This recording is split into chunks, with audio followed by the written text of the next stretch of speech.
All right, so behind me is the Ankobra River. So this river it looks dirty because of the improper way of mining, which is the Galamsey.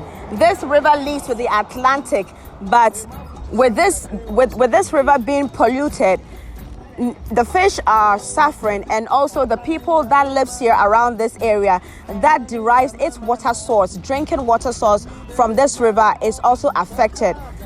Why am I saying this? I am saying this so that the proper way of doing things will be done, especially with this Galamsey. I mean, this is not acceptable at all. It is not acceptable.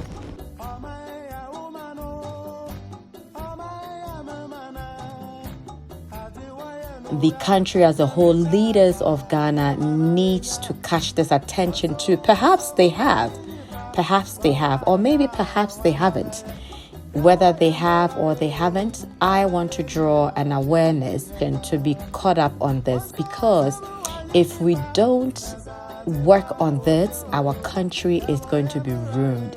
Our loving country that has its rich natural resources, if we don't take care of it, we're going to have our country ruined.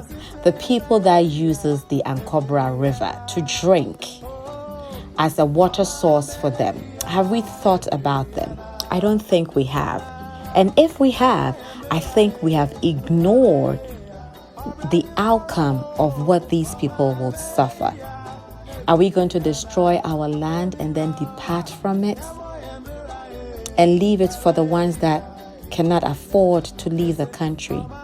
Seeing the Ankobra River and its shape and how it's actually ruined. It's ruined, and as a people, as leaders, we have to put a stop to Galamsey. Most of our leaders, you have traveled outside of Ghana. You've been educated outside of Ghana.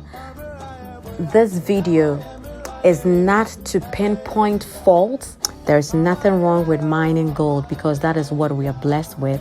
That is what we have been given. But the way that things are going, we are going to ruin our land. We are ruining our land. I thank you for staying with me and watching on Frema TV. Stick around for more videos.